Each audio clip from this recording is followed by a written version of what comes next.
Hello दोस्तों, मेरा नाम है फरमान और मैंने स्टार्ट किया था B Pharm first semester pharmaceutical inorganic chemistry के मोस्ट इंपोर्टेंट क्वेश्चन जो कि 20 थे, जिसमें हम पहला क्वेश्चन कवर कर चुके हैं और आज हम कवर करेंगे दूसरा क्वेश्चन जो कि principle and procedure of limit test for chloride, sulphate, iron, arsenic, lead and heavy metals. तो एग्जाम में कैसे भी आ सकता है, 10 मार्क्स में हो सके 2 पूछ ले वो, या फिर 7 मार्क्स में एक का प्रोसीजर और प्रिंसिपल पूछ ले। तो principle and procedure of limit test for chloride and sulphate आज हम कवर करेंगे दोनों को साथ में। तो हो सकता है दोनों ही एक साथ पूछ ले या फिर अलग अलग तरीके से पूछ ले, और जो बाकी है वो हम बाद में कवर करेंगे। या तो एग्जाम में ऐसे मालूम करेगा, right principle and procedure of limit test for chloride, या फिर ऐसे ही मालूम कर सकता है explain the limit test of sulphate. Means क्या तो एक पूछ लेगा वो 7 नंबर में, या फिर 10 मार्क्स में दोनों को एक साथ पूछ लेगा। तो हम दोनों ही कवर करेंगे। तो जो हमारा है limit test for chloride, means जो क्लोराइड की जो इम्प्योरिटीज़ है हमारे सॉल्यूशन में, हम कैसे डिटेक्ट करेंगे, कैसे आइडेंटिफाई करेंगे। अगर जो क्लोराइड की जो इम्प्योरिटी है अगर वो एक लिमिट में है तो हमारा जो सॉल्यूशन होगा वो पास होगा। अदरवाइज अगर वो बहुत ज़्यादा है टर्बिडिटी उसकी, मीन्स क्लोराइड की जो इम्प्योरिटीज़ है बहुत ज़्यादा है, तो हमारा जो सैंपल है वो फेल हो जाएगा। तो अगर डेफिनेशन की बात करें लिमिट टेस्ट क्या होते हैं, limit test is a simple test to identify and control the small amount of impurities present in pharmaceutical substance within permissible limit. Mean जो लिमिट टेस्ट एक सिंपल लिमिट टेस्ट है जिसके अंदर हम identify करते हैं एंड कंट्रोल करते हैं small amount of impurities present in pharmaceutical substance. Mean जो हमारे फार्मास्यूटिकल जो सब्सटेंस है उसके अंदर जो इम्प्योरिटीज़ है उसे हम आइडेंटिफाई करते हैं और कंट्रोल करते हैं। और अगर वो जो इम्प्योरिटीज़ है अगर एक लिमिट में है तो हमारा जो सॉल्यूशन है, हमारा जो फार्मास्यूटिकल सब्सटेंस है वो पास है, वो अच्छे है, वो उसकी स्टेबिलिटी एंड प्योरिटी मीन्स वो स्टेबल है। अगर बहुत ज़्यादा है टर्बिडिटी या फिर इम्प्योरिटी, मीन्स अगर इम्प्योरिटी बहुत ज़्यादा है तो वो फेल हो जाएंगे जो भी हमारे प्रोडक्ट होंगे। सो इसके अंदर हम 2 सॉल्यूशन प्रिपेयर करते हैं, एक होता है हमारा टेस्ट सॉल्यूशन और एक होता है स्टैंडर्ड सॉल्यूशन। सो इन दोनों को हम कंपेयर करते हैं इनकी टर्बिडिटी। अगर टर्बिडिटी टेस्ट सॉल्यूशन की कम हुई या फिर स्टैंडर्ड सॉल्यूशन के बराबर हुई तो हमारा जो सैंपल है वो पास हो जाता है, और अगर ज़्यादा हुई टेस्ट सॉल्यूशन की टर्बिडिटी स्टैंडर्ड सॉल्यूशन से जो तो हमारा जो सॉल्यूशन है वो फेल हो जाएगा। तो अगर प्रिंसिपल की बात करें लिमिट टेस्ट फॉर क्लोराइड में, जो प्रिंसिपल है इसका, chloride ion react with silver nitrate. Means हम जो है सिल्वर नाइट्रेट की रिएक्शन कराते हैं क्लोराइड के जो आयंस होते हैं उसके साथ रिएक्शन करके in the presence of nitric acid, nitric acid की प्रेजेंट में to form opalescence of silver chloride. Mean silver chloride के प्रिसिपिटेट बनते हैं। मीन जो है धुंधलापन आता है उससे सॉल्यूशन के अंदर विद स्टैंडर्ड सॉल्यूशन, और हम कंपेयर कराते हैं इस स्टैंडर्ड सॉल्यूशन से। स्टैंडर्ड सॉल्यूशन वो होते हैं जिनके अंदर जो इम्प्योरिटी है क्लोराइड की वो एक लिमिट में है। तो वो हमारा जो स्टैंडर्ड है सॉल्यूशन और जो हम ये टेस्ट सॉल्यूशन बना रहे हो दोनों को कंपेयर करेंगे। अगर जो हमारा टेस्ट सॉल्यूशन है उसकी जो टर्बिडिटी है अगर वो स्टैंडर्ड सॉल्यूशन से कम है या फिर उसके बराबर है तो हमारा जो टेस्ट सॉल्यूशन है वो पास हो जाएगा। जैसे मैं आपको बताता हूँ, जैसे ये हमारे नेशनल सिलेंडर है, इसके अंदर जो हमारा एक है टेस्ट सॉल्यूशन और एक ही स्टैंडर्ड सॉल्यूशन। तो स्टैंडर्ड सॉल्यूशन में जो इम्प्योरिटी है क्लोराइड की वो एक लिमिट में है। तो हमारा जो ये एक स्टैंडर्ड है, और फिर हम बनाते हैं टेस्ट सॉल्यूशन। अगर टेस्ट सॉल्यूशन में भी जो इम्प्योरिटी है क्लोराइड की वो अगर उसके बराबर है या फिर इससे कम है स्टैंडर्ड सॉल्यूशन से, तो जो हमारा टेस्ट सॉल्यूशन है वो पास हो जाएगा। अगर इससे ज़्यादा होगी तो हमारा टेस्ट सॉल्यूशन फेल हो जाएगा। तो हम ये कैसे कंपेयर करते हैं हम आगे देखते हैं।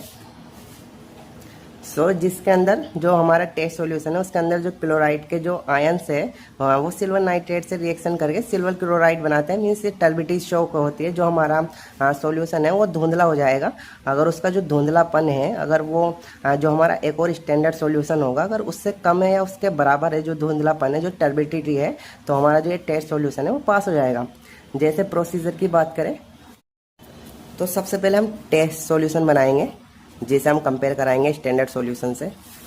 तो इसके अंदर हम सबसे पहले 1 ml लेंगे solution in the national cylinder. Mean जो हमारा सैंपल है जिसके अंदर जो हमारी क्लोराइड की जो आयंस है सबसे पहले हम वो लेंगे टेस्ट सॉल्यूशन नेशनल सिलेंडर में। उसके बाद ऐड करेंगे 1 ml of dilute nitric acid. So HNO3 को 1 ml HNO3 इसमें ऐड करेंगे। देन हम ऐड करेंगे 1 ml of silver nitrate solution. जो सिल्वर नाइट्रेट का जो सॉल्यूशन है वो ऐड करेंगे, जो कि रिएक्शन करेगा जो कि क्लोराइड के आयंस है और वो बनाएगा सिल्वर क्लोराइड। और जैसे कि मैं आपको दिखाऊं, यहाँ पे जो क्लोराइड के जो आयंस है वो रिएक्ट कर रहे हैं सिल्वर नाइट्रेट से और सिल्वर क्लोराइड के प्रिसिपिटेट बन रहे हैं जो कि टर्बिडिटी हो रही है सॉल्यूशन के अंदर। मीन्स हमारा जो सॉल्यूशन है वो धुंधला हो रहा है रिएक्शन के बाद, और ये धुंधलापन ही हम कंपेयर करेंगे स्टैंडर्ड सॉल्यूशन। फिर उसके बाद mix well and keep for 5 minute. फिर जो हमने ऐड किया है नाइट्रिक एसिड और सिल्वर नाइट्रेट, फिर हम उसे अच्छे से मिक्स करेंगे और 5 मिनट के लिए स्टैंड करके रख देंगे। हमारा जो सॉल्यूशन है वो 5 मिनट के लिए रख देंगे और उसे हम डिस्टर्ब नहीं करेंगे बिल्कुल भी। और फिर 5वें पॉइंट में क्या देखते हैं हम, इन अनदर सिलेंडर हम क्या करेंगे, फिर हम स्टैंडर्ड सॉल्यूशन भी बनाएंगे जिससे हम टेस्ट सॉल्यूशन को कंपेयर करेंगे। Prepare standard solution of sodium chloride containing the maximum permissible amount of chloride. फिर हम स्टैंडर्ड सॉल्यूशन बनाएंगे सोडियम क्लोराइड का।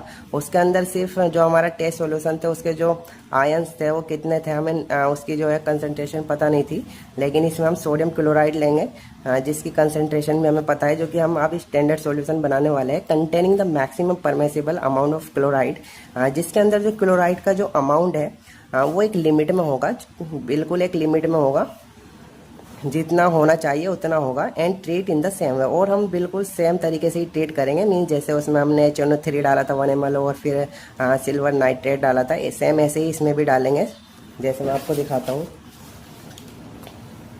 तो ये हमारा स्टैंडर्ड सॉल्यूशन है। इसके अंदर टेस्ट सॉल्यूशन में हमारे टेस्ट सैंपल थे, इसके अंदर हम सोडियम क्लोराइड डालेंगे जो कि हमारा एक नॉन अमाउंट है जिसकी कंसनट्रेशन हमें पता है, जो कि एक परमिसिबल लिमिट में है। और फिर 1 ml ऑफ HNO3 डालेंगे और 1 ml ऑफ सिल्वर नाइट्रेट डालेंगे, और इसके बाद हम इसमें डिस्टिल वाटर ऐड करेंगे 50 ml तक। दोनों ही नेशनल सिलेंडर में 50 ml तक डिस्टिल वाटर ऐड करेंगे ये सब कुछ डालने के बाद, और हम यहाँ पे स्टैंडर्ड सॉल्यूशन बना लेंगे amount of chloride and treat in the same way. और फिर जो छठे पॉइंट में हम देखते हैं, फिर हम इन दोनों को कंपेयर करेंगे। Compare the turbidity of that solution with that of the standard. Means इसके अंदर हम जो स्टैंडर्ड सॉल्यूशन हमने बनाए हैं और टेस्ट सॉल्यूशन हमने बनाए हैं, ये दोनों हमारे बन चुके हैं। तो इसके ये हमारा स्टैंडर्ड सॉल्यूशन है और ये हमारा टेस्ट सॉल्यूशन है। तो इसके अंदर जो टर्बिडिटी होगी, जो धुंधलापन होगा बनने के बाद, जो कि अब सिल्वर क्लोराइड जो बन चुके हैं, जो कि सिल्वर क्लोराइड की जो टर्बिडिटी है वो एक मीन्स जो धुंधलापन है वो एक लिमिट में है। और फिर जो हम इससे कंपेयर करेंगे हमारा टेस्ट सॉल्यूशन, और अगर हमारे जो टेस्ट सॉल्यूशन की जो टर्बिडिटी है, जो धुंधलापन है, वो अगर स्टैंडर्ड सॉल्यूशन के बराबर है या फिर इससे कम है, तो हमारा जो सॉल्यूशन है टेस्ट सॉल्यूशन वो पास हो जाएगा। और अगर वो इससे ज़्यादा है, जो इसकी टर्बिडिटी है टेस्ट सॉल्यूशन की, अगर स्टैंडर्ड सॉल्यूशन से ज़्यादा है, तो जो हमारा सॉल्यूशन है टेस्ट सॉल्यूशन वो फेल हो जाएगा। तो यही हम कंपेयर करते हैं लिमिट टेस्ट में। बात करते हैं limit test for sulphate. Mean जब जो हमारे सॉल्यूशन है, जो हमारे फार्मास्यूटिकल सब्सटेंस है, उसके अंदर जो सल्फेट की जो इम्प्योरिटी होती है उसे डिटेक्ट करते हैं इसके अंदर। अगर जो सल्फेट की जो इम्प्योरिटी है, मीन सल्फेट के जो आयंस है, अगर वो स्टैंडर्ड सॉल्यूशन से ज़्यादा है, मीन्स अगर बहुत ज़्यादा है, तो हमारा जो मेडिसिन, हमारा जो सॉल्यूशन है वो बेकार हो जाएगा। जैसे अगर बात करें इसके प्रिंसिपल की, तो इसके अंदर भी हम 2 सॉल्यूशन प्रिपेयर करते हैं। एक होता है हमारा टेस्ट सॉल्यूशन और एक होता है स्टैंडर्ड सॉल्यूशन, और दोनों की जो टर्बिडिटी है वो दोनों को कंपेयर करते हैं। अगर जो हमारा टेस्ट सॉल्यूशन है उसकी टर्बिडिटी अगर मोर देन स्टैंडर्ड सॉल्यूशन होती है, मीन जो स्टैंडर्ड सॉल्यूशन है अगर उससे ज़्यादा होती है टर्बिडिटी, धुंधलापन, तो जो हमारा टेस्ट सॉल्यूशन है वो फेल हो जाएगा। अगर उसके बराबर है या फिर उससे कम है स्टैंडर्ड सॉल्यूशन से, तो हमारा जो हमारा टेस्ट सॉल्यूशन है वो पास हो जाएगा। जैसे बात करें इसके प्रिंसिपल की, sulphate ions react with barium chloride. Means इसके अंदर जो सल्फेट के जो आयंस है वो रिएक्ट करते हैं। इसके अंदर हम ऐड करते हैं barium chloride in the presence of hydrochloric acid. इसके अंदर हम डाइल्यूट हाइड्रोक्लोरिक एसिड डालते हैं टू फॉर्म बेरियम सल्फेट, जिसके अंदर जो है जब बेरियम क्लोराइड सल्फेट के आयन से रिएक्ट करता है तो ये बनाता है बेरियम सल्फेट, और जो इसकी जो है टर्बिडिटी शो होती है। और फिर हम उसे कंपेयर करते हैं, and the turbidity is compared with standard solution containing non amount of sulphate. Means जो स्टैंडर्ड सॉल्यूशन है उसके अंदर जो सल्फेट है उसका जो अमाउंट होगा वो नॉन होगा, हमें पता होगा कि उसमें कितनी कंसंट्रेशन है सल्फेट आयंस की, कितने हैं, तो वो नॉन होगा। तो उससे कंपेयर करेंगे हम इस टेस्ट सॉल्यूशन की। जैसे अगर रिएक्शन देखें तो जो सल्फेट के जो आयंस है जब बेरियम क्लोराइड से रिएक्ट करते हैं तो बनता है बेरियम सल्फेट। और अब इसके प्रोसीजर की अगर हम बात करें तो सबसे पहले नेचुरल सिलेंडर में हम take the test solution, mean जो हमारा टेस्ट सॉल्यूशन है वो हम नेचुरल सिलेंडर में लेंगे। जैसे कि ये हमारा टेस्ट सॉल्यूशन है, तो हमारा जो टेस्ट सॉल्यूशन है सबसे पहले वो ऐड करेंगे and then add 1 ml of dilute HCl और उसके बाद 1 ml ऑफ बेरियम क्लोराइड हम इसके अंदर डालेंगे। और देन इसमें भी हम जो स्टैंडर्ड सॉल्यूशन है और जो हमारे टेस्ट सॉल्यूशन है वो भी हम up to 50 ml distil water add करेंगे और 50 ml तक पहुंचाएंगे दोनों ही सॉल्यूशन को। और फिर उसे घोलेंगे और 5 मिनट के लिए रख देंगे, डिस्टर्ब नहीं करेंगे। और फिर हम बनाएंगे standard solution. Prepare standard solution of potassium sulphate containing the permissible sulphate amount and treat in the same way. Means जो स्टैंडर्ड सॉल्यूशन होगा हमारा, तो उसके अंदर जो हमारे सल्फेट के जो आयंस होंगे वो नॉन होंगे, जिसमें हम यूज़ करेंगे पोटेशियम सल्फेट और सेम वे ट्रीट करेंगे। मीन्स इसके अंदर भी हम हाइड्रोक्लोरिक एसिड डालेंगे और बेरियम क्लोराइड डालेंगे 1 ml।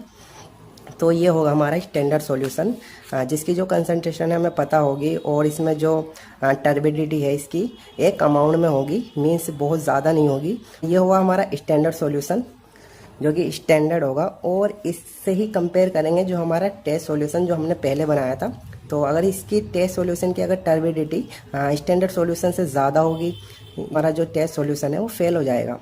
और अगर इसकी टर्बिडिटी स्टैंडर्ड सॉल्यूशन की टर्बिडिटी से बराबर हो या फिर उससे कम हो तो हमारा जो टेस्ट सॉल्यूशन है वो पास हो जाएगा। तो हमने अब स्टैंडर्ड सॉल्यूशन भी बना दिया, जिसमें जो सल्फेट आयंस की जो अमाउंट है वो नॉन है, हम जानते हैं। और सेम वे में ट्रीट करेंगे, मीन्स उसमें भी हम हाइड्रोक्लोरिक एसिड डालेंगे और बेरियम क्लोराइड डालेंगे। तो छठा पॉइंट आता है compare the turbidity of the test solution with that of the standard. Means जो हमने जो स्टैंडर्ड सॉल्यूशन बनाए हैं, जो स्टैंडर्ड सॉल्यूशन बनाए और जो टेस्ट सॉल्यूशन बनाए, इन दोनों को हम कंपेयर करेंगे। मीन्स अगर टर्बिडिटी अगर हमारे की ज़्यादा है तो हमारा सॉल्यूशन फेल है, और कम है या फिर इसके बराबर है तो हमारा जो टेस्ट सॉल्यूशन है वो पास हो जाएगा। So observation the turbidity produce in the test solution should not be more than that in the standard. Means जो टेस्ट सॉल्यूशन की जो टर्बिडिटी है वो स्टैंडर्ड सॉल्यूशन से ज़्यादा नहीं होनी चाहिए। तो यही थे हमारे limited for chloride and sulphate, जो कि बहुत ज़्यादा इंपॉर्टेंट है।